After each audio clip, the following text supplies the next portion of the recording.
It is 2 in the morning, and you are staring at a ceiling you have memorized. Not because anything is wrong right now. Nothing is on fire, nobody is at the door, and yet your mind is running through every version of tomorrow that could go badly. Every conversation you should have handled differently. Every bill, every glance someone gave you that you are still decoding 3 days later. This is not thinking. This is your nervous system treating a quiet bedroom like a battlefield, and it will not stand down just because you ask it nicely. Here is what nobody tells you about a racing mind. It is not broken. It is doing exactly what it was built to do, except it is doing it at the wrong volume, at the wrong time, about the wrong things. Your mind was built to scan for threats. Thousands of years ago, that scanning kept you alive. Today, there is no saber-toothed tiger, so the scanning turns inward, and it finds threats in an unanswered text, in a number on a scale, in a memory from 2019 that has no business being awake right now either. The mind is not malfunctioning. It is simply unsupervised. And an unsupervised mind, given nothing else to chew on, will chew on you. This is where most people get the wrong instruction. They are told to relax, breathe, calm down, as if calm is a switch you flip on command. It is not, and if you have tried and failed at flipping that switch, that is not evidence that something is wrong with you. It is evidence that you were given the wrong tool for the job. You cannot out-relax a mind that has not been given a job to do. An idle mind under threat does not rest. It searches. And it will keep searching until you hand it something solid to hold on to. 2,000 years before anyone called this anxiety, a man named Epictetus was already teaching former slaves and Roman senators the same lesson. Because the racing mind does not care about your rank or your century. He said something that still cuts clean through the noise today. People are disturbed not by things, but by the opinions they hold about things. Read that again, slowly, because it is doing more work than it looks like. The late email is not what is keeping you up. Your story about what the late email means about you, that is what is keeping you up. The silence from a friend is not the threat. Your interpretation of the silence is the threat. Strip the opinion away, and what remains is just an event, flat and ordinary. The kind your mind has weathered 1,000 times before without falling apart. This is not a trick to make the hard things disappear. Your job is still hard. The relationship still has friction in it. The diagnosis, if there is one, is still real. Stoicism was never about pretending the floor is not on fire. It is about realizing you have spent the last 6 hours fighting the smoke instead of looking for the actual flame. And that most of what kept you up was never the event itself. It was the 18 versions of the event your mind built without your permission, each one worse than the last, each one completely imaginary. So here is where we are going over the next 9 lessons. Not 9 ways to think positive, not 9 breathing apps in disguise, 9 specific tested ways of seeing your own mind clearly enough that it stops needing to scream at you to get your attention. Marcus Aurelius ran an empire through plague, war, and the death of his own children, and he wrote his calmest words during the worst years of his life, not the easiest ones. He did not get there by accident. He got there by practicing a way of meeting his own thoughts that you are about to learn, lesson by lesson, starting right now. The first lesson is not complicated, but it will rearrange how you experience the next racing thought you have. And you are going to have one today, possibly in the next hour. Good. That is exactly when this becomes useful, not when everything is calm and you do not need it. Stay with this. The first lesson starts now. Lesson 1. The thought is not the threat. You are. Sit with that for a second, because it sounds backwards. You have spent your whole life treating your thoughts like weather, something that happens to you, something you have no say over. A worried thought shows up, and you assume it has arrived to tell you something true and urgent, so you give it the microphone immediately. Nobody taught you that you are allowed to question a thought before you believe it. Nobody taught you that a thought arriving in your head is not proof of anything except that your mind generated a thought, which it does constantly, most of them wrong, most of them never checked. Here is what is actually happening when your mind races. It is not gathering evidence, it is generating noise and calling it evidence. A thought like, "He probably thinks I am incompetent," has the exact same font, the exact same urgency, the exact same emotional weight as a thought like, "I left the stove on," even though one of those is a guess dressed up as a fact, and the other might genuinely require you to get out of bed. Your nervous system cannot tell the difference on its own. It treats both like fire alarms. That is the entire problem in one sentence. Your alarm system has no filter, so it goes off for everything, and you have been letting the volume of the alarm convince you of the size of the threat. Epictetus drew a line that the Stoics never stopped returning to. The line between what is up to you and what is not. Your reputation in someone else's head is not up to you. The outcome of a job interview that already happened is not up to you. The weather tomorrow is not up to you. What is up to you is one single thing: the next move you make with your own attention right now, in this exact moment. That sounds small. It is not small. It is the only lever you have ever actually had. And most people spend their entire lives pulling on levers that were never connected to anything. So here is the practice, the actual thing you do the next time your mind starts sprinting at 2 a.m. or in the middle of a meeting or sitting in traffic replaying a conversation from 4 days ago. You do not fight the thought. Fighting a thought gives it weight, the same way arguing with someone who is wrong in a comment section convinces you the argument matters more than it does. Instead, you ask it one question, calmly, the way you would question a stranger who walked into your house claiming to live there. Is this true, or is this just loud? Most racing thoughts fail that test instantly because they were never built to survive scrutiny. They were built to survive darkness, silence, and an unsupervised mind with nothing else to do. The moment you turn a light on them and ask a direct question, half of them evaporate, not because you defeated them through sheer willpower, but because they were never solid to begin with. They were smoke pretending to be a wall. This does not mean every anxious thought is fake. Some of them are pointing at something real, a conversation you actually need to have, a decision you have been avoiding, a boundary you have not set. The goal is not to dismiss every thought that shows up uninvited. The goal is to stop treating every thought as automatically true just because it showed up loudly and at an inconvenient hour. A thought that survives the question is worth acting on. A thought that only survives because it was never questioned is the one that has been running your nights for years. Marcus Aurelius wrote himself a private reminder that he never intended for anyone else to read, which is exactly why it carries weight today. You have power over your mind, not outside events. Realize this, and you will find strength.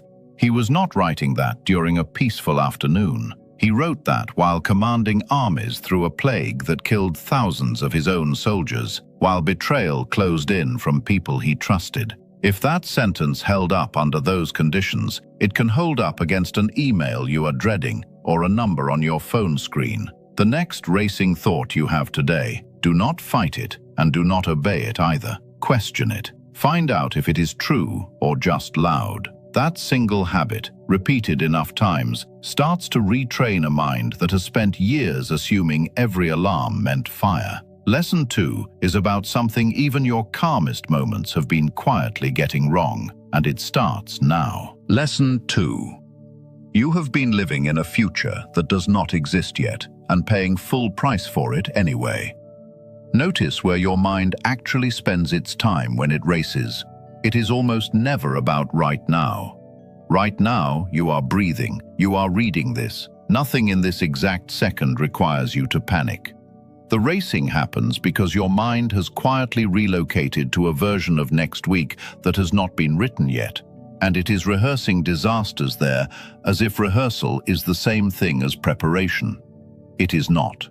Rehearsing a disaster 100 times before it happens does not make you more ready for it.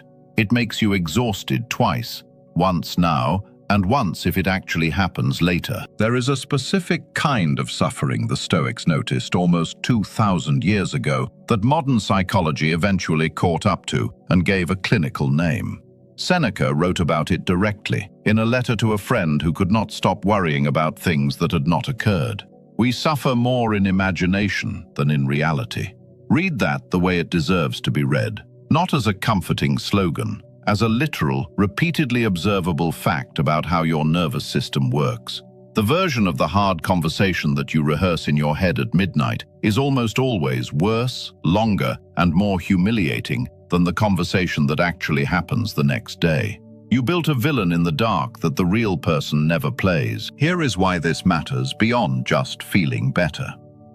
Every minute your mind spends rehearsing a future disaster is a minute it is not spending on the one thing that could actually change that future, which is action taken today. Anxiety feels productive while you are inside it. It feels like vigilance, like responsible preparation, like you are doing something useful by worrying hard enough. It is not. Worry is your mind spinning the tires while the car stays parked. It generates heat, it generates exhaustion, and it moves nothing. The Stoic response to this is not the popular version people repeat without understanding it, which is just stop thinking about the future. That advice is useless and slightly insulting because you cannot will yourself into not thinking about something, especially something that feels urgent. The actual Stoic practice is different and far more specific. It is called premeditation, and it works by doing the opposite of what you would expect. Instead of avoiding the bad outcome in your head, you walk directly into it, on purpose, calmly, during a quiet moment when you are not in crisis, and you ask one question. If the worst version of this actually happened, what would I still be able to do the next morning? Try it on something real right now, something that has been sitting in your chest for days. Picture the actual worst outcome clearly, not the vague dread version, the specific one. Then ask what your first move would be the morning after. Most people, doing this honestly for the first time, discover something strange. The worst outcome, looked at directly, is survivable. Painful, expensive, embarrassing maybe, but survivable. You would wake up, you would make coffee, you would take the next step. Because that is what humans do, even in genuinely bad situations. The dread was never about the outcome. The dread was about refusing to look directly at the outcome, which let your mind paint it without any boundaries, any size limit, any edges at all. Marcus Aurelius did something similar before difficult days, reminding himself each morning that he would meet ungrateful people, dishonest people, people determined to make his day harder. He did not do this to feel worse. He did this so that when those people actually showed up, his mind had already been there. The visit had already happened in rehearsal, calmly, on his own terms, instead of ambushing him later in a panic. This is the difference between rehearsal that exhausts you and rehearsal that prepares you. One happens in a spiral, vague and endless, picking up new fears as it goes. The other happens once, on purpose, with a clear question and a clear stopping point, and then you set it down and return to today. Because today is the only place you ever actually have any power. You are not required to predict every disaster correctly. You are only required to notice that you are currently living a portion of your life inside a future you made up, and start asking it to pay rent before you let it stay any longer. Lesson 3 deals with something that feels like control but is quietly the opposite, and it starts now. Lesson 3. The thing you call control is the exact thing keeping you anxious. You check the message again. You replay the conversation again, looking for the moment you could have said it differently. You refresh the page again, even though refreshing has never once changed what is on it. None of this feels like anxiety while you are doing it. It feels like diligence. It feels like staying on top of things. Your mind has convinced you that if you just think about it hard enough, long enough, from enough angles, you will eventually land on the version where you are safe. That feeling, the feeling of almost getting there, is the trap.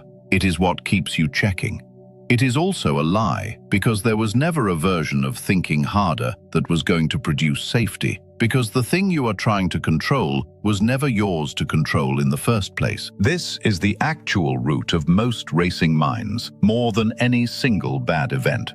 It is not one stressful thing. It is the quiet, constant effort to manage outcomes that belong to other people, to time, to chance, to a universe that was never going to check in with you before deciding what happens next. You did not sign up to run the whole operation. You just slowly started acting like you had, one worried thought at a time, until controlling the uncontrollable became your full-time, unpaid job. Epictetus separated the world into two piles, and he was almost annoyingly blunt about it. In one pile, your judgments, your effort, your choices, your responses. In the other pile, literally everything else, including other people's opinions, the outcome of things you have already done your best on, and the future, which has not been decided by anyone yet, least of all by your worrying about it. He said the things not in your control are weak, dependent on others, able to be hindered, not really your own. Read that last part again, not really your own. You have been guarding something for years that was never actually yours to guard. Here is where this gets practical instead of just philosophical. Next time your mind starts spinning on something, do a fast, honest sort. Ask, is this in the pile I actually control or the pile I do not? Did you send the message and now you are waiting for a reply? The reply is not yours. Your tone, your honesty, your timing, those were yours, and you already used them. Did you prepare for the interview as well as you reasonably could? The decision belongs to people you have never met, weighing things you cannot see on a day you do not control. Your preparation was yours, the outcome never was. This sort takes maybe 10 seconds, and it does something almost nobody expects the first time they try it. It does not make you stop caring. It redirects where the caring goes. Instead of spending your entire evening trying to mentally steer an outcome that is already in motion without you, you spend 30 seconds confirming you did your part honestly, and then you physically hand the rest back, because it was never in your hands to begin with. This is not surrender. Surrender implies you are giving up something that was rightfully yours. This is closer to finally putting down a bag you were never supposed to be carrying, one somebody else mistakenly handed you years ago and you just kept holding because nobody told you that you were allowed to set it down. Marcus Aurelius ran the largest empire on earth and still wrote, almost like a reminder to himself, that we have power over our minds, not outside events. An emperor, the most powerful person on the entire continent, still had to remind himself daily that his power stopped at the edge of his own choices. If the most powerful man in the ancient world did not get to control outcomes, the rest of us can probably stop pretending we were supposed to. This week, find one thing your mind has been white-knuckling, one outcome you have been mentally steering for days. Do the sort. Confirm your part was handled with honesty and effort, then hand the rest back. Not because you stopped caring, because caring and controlling were never actually the same thing, and your mind has just been confusing them for years. The final lessons, including the one that ties this entire practice together, start now. Lesson 4. Your body is having the argument before your mind even joins it. Here is something almost nobody explains correctly. By the time you notice you are anxious, by the time the thought even fully forms in words, your body has already been running for several seconds. The tight chest, the shallow breath, the jaw clenched so long you forgot it was clenched, that arrived first. The thought arrived second, as a kind of caption your mind slapped onto a feeling that was already happening in your blood and your muscles. You have spent years trying to win an argument with your thoughts when the real disturbance started in your shoulders, your stomach, the back of your neck, places that do not speak in words and therefore never show up in the version of the problem you have been trying to solve. This matters because most people fight anxiety entirely in the wrong location. They try to think their way out of a state that did not start as a thought.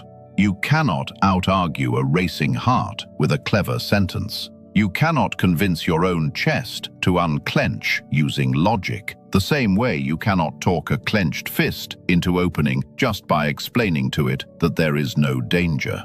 The body does not take instructions from reasoning. It takes instructions from breath, from posture, from the kind of direct physical signal that tells your nervous system the emergency is over before your mind has caught up to that fact. The Stoics did not have a word for the nervous system, but they were unusually precise about the link between the body and a disturbed mind, because they paid attention to themselves with a level of honesty most people never bother with.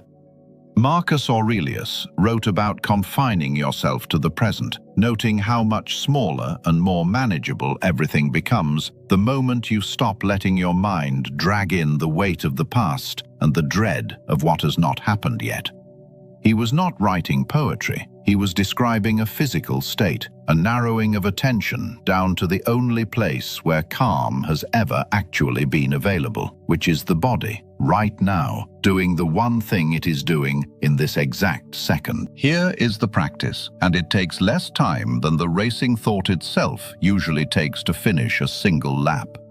The next time you catch your mind sprinting, do not start with the thought. Start with your jaw. Unclench it deliberately, even if it feels artificial, even if nothing about it feels like it is working yet. Drop your shoulders away from your ears, where they have probably been living for hours without your permission. Take one breath that is slower on the exhale than the inhale, because the exhale is the half of breathing that tells your body the danger has passed. Do this before you try to think your way anywhere. The thought will still be there in a few seconds, but it will be standing in front of a body that is no longer braced for impact. And a racing mind standing in front of a calm body runs out of fuel far faster than people expect. This is not a breathing exercise borrowed from somewhere trendy. This is the same principle Epictetus pointed to when he separated what is within your control from what is not. Your jaw is within your control. Your shoulders are within your control. Your next exhale is within your control, right now, in this exact second, regardless of what is happening in the part of your life that is not. You have been hunting for control in places that never had any to give you: the future, other people's opinions, outcomes already in motion. Meanwhile, your own jaw has been sitting there the entire time, fully available, fully yours, completely ignored. None of this erases the actual problem causing your anxiety. The deadline is still real. The relationship still needs the hard conversation. This is not a substitute for action. It is what makes action possible again. Because a body braced for a threat that already passed cannot think clearly enough to handle the threat that is actually still in front of it. Calm the body first. Let the mind catch up. It will, almost every time, faster than you expect. The next time the racing starts, go to the jaw before you go to the thought. That single redirect, practiced enough times, becomes the fastest tool you own. Lesson 5 is about a question you have been answering wrong for years without realizing it was even a question, and it starts now. Lesson 5. You have been asking what if for years, and it has never once given you a useful answer. Notice the shape of the question your mind keeps reaching for when it races. What if they are angry with me? What if I get the diagnosis I am afraid of? What if this is the year everything falls apart? The question feels urgent, feels like it is doing something, feels like the responsible move of a person taking their life seriously. But look closely at what if actually is. It is a question with no floor and no ceiling. It does not point toward an answer because it was never built to. It points toward another what if and another, each one slightly worse than the last, because there is no fact at the bottom of that question to stop the fall. You can ask, what if, forever. Nothing in the structure of the question ever makes it stop on its own. This is the difference between a question that resolves and a question that just generates more of itself. And your anxious mind has been living almost entirely on the second kind for years, mistaking the feeling of urgency for the feeling of progress. They are not the same feeling, even though they arrive dressed identically. The Stoics built their entire practice around a different kind of question, one with an actual flaw underneath it. Not what if this goes wrong, but what is actually true right now. Not what if I lose everything, but what do I actually have in front of me at this moment? Verifiable, countable, real. Marcus Aurelius returned to this constantly in his private writing, reminding himself to look at things exactly as they are, stripped of the story layered on top of them, because the story is where the spiraling lives, and the bare fact is where it stops. A bare fact has edges. A what-if has none. Try this the next time your mind launches into its spiral. Stop chasing the what-if all the way down, because you already know from experience that it does not end. It just gets darker the further you follow it. Instead, interrupt it with a different question entirely. What do I know to be true right now, in this exact moment, without guessing about anything that has not happened yet? Not what might happen, not what they might be thinking. What is actually, currently, verifiably true? Most of the time, the honest answer is almost embarrassingly small and calm. I sent the message. I have not received a reply yet. That is the entire fact. Everything else, the anger you imagine on the other end, the relationship ending, the silent treatment that means something terrible about you, none of that is a fact. It is a story your mind built on top of one small, true thing. And the story is doing all the damage, while the actual fact just sits there, completely harmless, waiting for you to notice it was never the problem. This is not about pretending bad things never happen. Bad things happen. People do get angry. Diagnoses are sometimes real. The Stoic practice was never about optimism, and it would be a strange thing to praise a philosophy built by people who buried children, lost fortunes, and were exiled by emperors for teaching them to simply hope hard enough. The practice is about refusing to suffer through 100 imagined versions of a bad thing before you have any actual evidence that the bad thing is even occurring. If it occurs, you will meet it then, with whatever it actually requires. Right now, today, in this moment, you are not meeting the bad thing. You are meeting a guess about the bad thing, dressed up in your own handwriting and treating it like a verdict. Seneca told a friend something that still lands with the same force it must have carried 2,000 years ago. He is in a wretched state, who fears that which will become unbearable only if it actually arrives. And most of what we fear never arrives at all. Most of the disasters your mind has rehearsed this year never happened. Think about that honestly for a second. How many of the things that kept you up at night actually came true exactly as you pictured them? Almost none. And yet the next what if arrives tonight with the exact same authority as the last 100 that turned out to be nothing. Replace the question. Not what if, but what is true right now. Ask it the next time the spiral starts, and watch how quickly a question with an actual flaw brings the whole thing to a stop. Lesson 6 deals with a kind of comparison that has been quietly draining you for longer than you realize, and it starts now. Lesson 6. You are not actually anxious about your life. You are anxious about your life next to someone else's. Look honestly at the last time your mind raced about where you are right now, financially, professionally, in your relationships, in your body. Underneath the racing, almost every time, there is a silent measurement happening, a comparison you did not consciously choose to run, but ran anyway.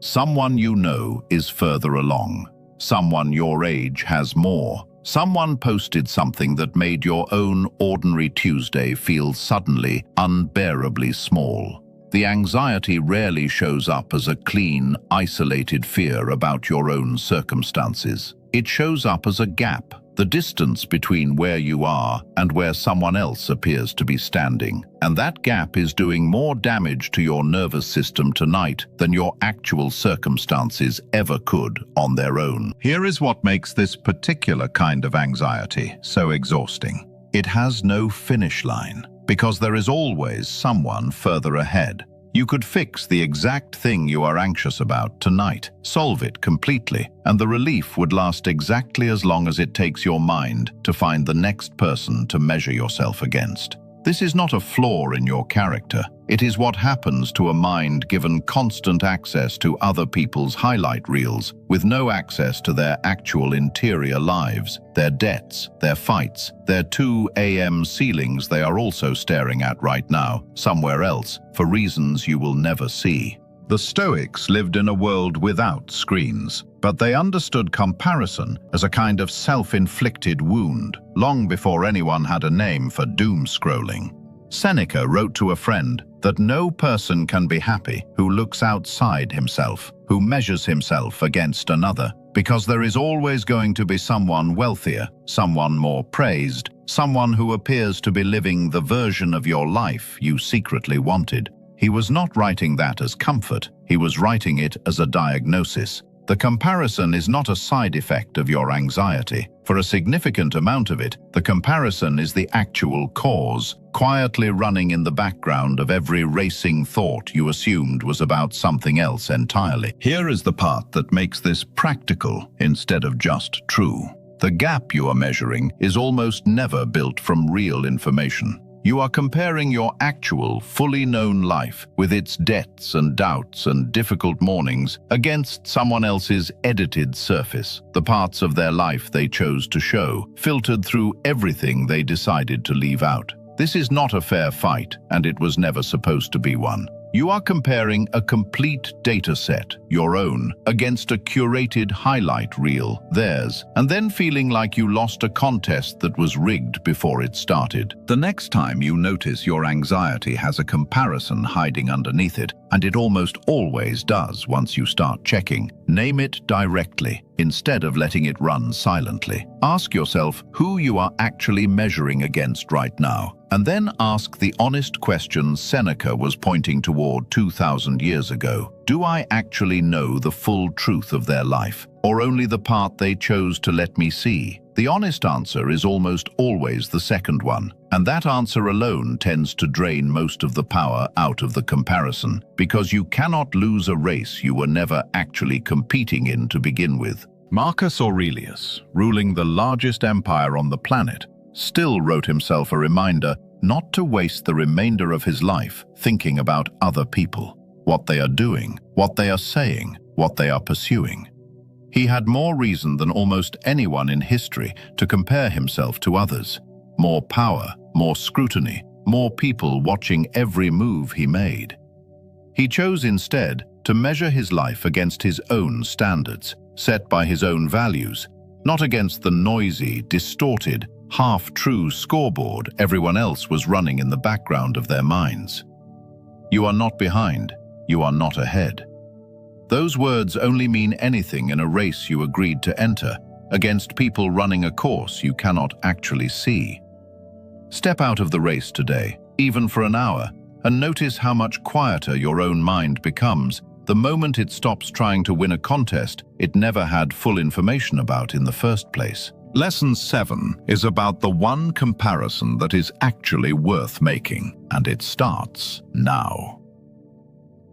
Lesson 7. There is exactly one comparison worth making, and you have probably never made it on purpose. If comparison is going to run in the background of your mind, no matter how hard you try to shut it off, and it will, because that is simply what a social mind does, then the answer is not pretending you can stop comparing entirely. The answer is choosing what you compare against, deliberately, instead of letting your mind default to whatever stranger's highlight reel happened to load on your screen this morning. There is one comparison the Stoics return to again and again, one that actually produces something useful instead of just dread, and it has nothing to do with anyone else at all. It is the comparison between who you were and who you are right now. This sounds almost too simple to matter, which is probably why most people skip past it entirely while chasing comparisons that only ever leave them worse off. But sit with it honestly for a moment.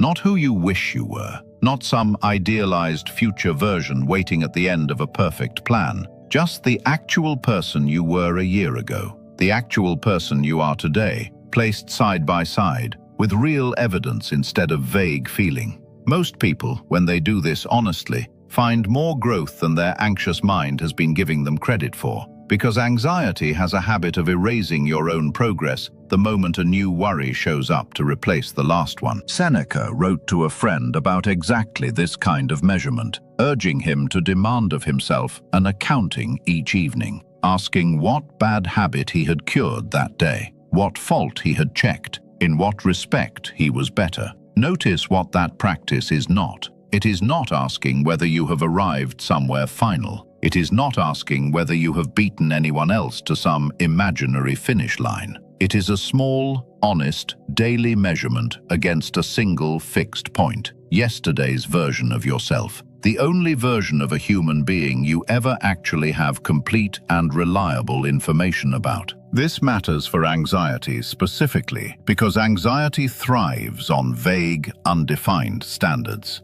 It tells you that you should be further along without ever specifying further along than what exactly, or by when, or according to whom. A standard with no edges can never be satisfied because there is nothing to actually measure against, only a feeling of falling short that never resolves, no matter how much you accomplish. The fix is not trying harder against a vague standard. The fix is replacing the vague standard with a specific one you can actually check against real evidence, the kind of evidence only your own past actually provides. Try this tonight instead of the comparison your mind defaults to. Do not measure yourself against the version of someone else's life you glimpsed for 4 seconds on a screen. Measure yourself against the person who occupied your exact body, your exact mind, your exact circumstances exactly 1 year ago today. Are you handling at least one thing better than that person was handling it? Do you understand at least one part of yourself more clearly than that person did? Have you survived at least one thing that person was afraid they could not survive? The honest answer, for almost everyone willing to actually look, is yes on more than one count, even during a hard year, sometimes especially during a hard year, because difficulty tends to build exactly the kind of capacity that comfort never gets around to building. Marcus Aurelius wrote about waste, about how little time remains and how foolish it is to spend that limited time obsessing over other people's pursuits when there is an actual, specific, available task right in front of you, which is becoming a slightly better version of the particular person you happen to be, not a better version of someone else, because that was never an available option to begin with. A better version of you measured against the only fair comparison that has ever existed, the one with full information on both sides, the one you are actually qualified to judge because you lived through both versions yourself. This does not mean stop growing, stop striving, stop wanting more. It means aim that wanting at a target you can actually hit instead of a moving, half-visible target made of other people's filtered lives that was rigged against you before you ever opened the app this morning. Tonight, before you sleep, ask the only question worth asking. Compared to a year ago, where am I actually better? Write the answer down if you have to. Let that be the scoreboard from now on. The final lesson, the one that pulls every single piece of this together, starts now. Lesson 8. You do not need your mind to be quiet. You need it to be yours again. Here is something that might be the most freeing sentence in this entire video, if you let it land the way it is meant to. The goal was never a perfectly silent mind. That mind does not exist, and chasing it is its own kind of anxiety. A new worry layered on top of the old one, where now you are anxious about being anxious, frustrated that the racing has not fully stopped, even after everything you have just learned. Let that expectation go right now, because it was never the actual target. A racing thought showing up tonight does not mean any of the last 8 lessons failed. It means you are a person with a working nervous system, built by the same evolutionary pressure that built every other human nervous system on this planet, still occasionally mistaking an email for a predator. The win was never going to be the absence of the thought. The win is what you do in the 4 or 5 seconds after the thought arrives. The question you ask it, the part of your body you unclench first, the comparison you choose instead of the one that defaults in. That is the entire practice. Not silence, authorship. Epictetus made a distinction that holds the whole thing together between events and your response to events. He never claimed you could control whether a disturbing thought shows up uninvited at 2 in the morning. He claimed something much smaller and much more useful, that you have authority over what you do once it arrives. That authority is not loud. It does not feel like winning in the moment. It feels like a quiet redirect. Practiced so many times, it eventually becomes the thing your mind reaches for automatically. The way a hand eventually finds a light switch in a dark room without needing to think about where the wall is. This is also why none of the last 8 lessons were ever meant to be used once and filed away. A jaw unclenches and clenches again 10 minutes later. A what if gets replaced by a fact, and another what if shows up an hour after that. This is not failure. This is what practicing anything actually looks like. The body learning a new pattern through repetition rather than through one dramatic breakthrough that fixes everything permanently. Marcus Aurelius did not write his private reflections once and call himself finished. He wrote them constantly, for years, because the mind he was managing was the same human mind everyone reading this is managing. One that needed the reminder again tomorrow and the day after, regardless of how well yesterday went. Lesson 9, the final one, is less a technique and more the thread running underneath everything you have just learned. It is this: you were never actually trying to eliminate anxiety. You were trying to stop letting it drive. Those are different goals, and confusing them is what makes this feel impossible. The first goal does not exist for any human being who has ever lived. Not the Stoics, not the calmest person you know, not anyone. The second goal is available to you starting tonight, the very next time your mind reaches for the wheel. Picture it exactly like that, because the image holds up under pressure. Anxiety can sit in the car. It can talk the entire ride if it wants to, narrate every worst case, replay every old conversation, run every comparison it has ever run before. None of that requires you to hand over the wheel. You can drive with a loud passenger beside you. People do it every day. What you cannot do, what nobody can do, is drive well after climbing into the back seat and letting the passenger take over just because it raised its voice first. Every lesson in this video has been one specific way of staying in the driver's seat, questioning the thought instead of obeying it, meeting the future once on purpose instead of living there permanently, returning control to where it actually exists instead of guarding outcomes that were never yours, calming the body before arguing with the mind, replacing a question with no flaw with one that has an actual answer, naming the comparison instead of letting it run silently, measuring against the only fair scoreboard there has ever been, the one made of your own days. None of these silence the passenger completely. All of them keep your hands on the wheel. Marcus Aurelius ruled the most powerful empire on earth and still woke up some mornings dreading the day ahead. Still wrote himself reminders because the dread had not magically disappeared just because he was emperor. He never won the war against having a difficult mind. He won the much smaller, much more available war of staying at the wheel anyway, morning after morning, for the rest of his life. That is the only version of this anyone has ever actually achieved, and it is the only version available to you starting tonight. The next time the racing begins, and you remember you are still the one holding the wheel. If even one of these 9 lessons changed how the next racing thought lands for you, that is exactly what this channel exists to do. Hit like if this helped, share it with someone whose mind has not had a quiet night in a while, and subscribe to Stoic Origin so the next 9 lessons find you when you need them.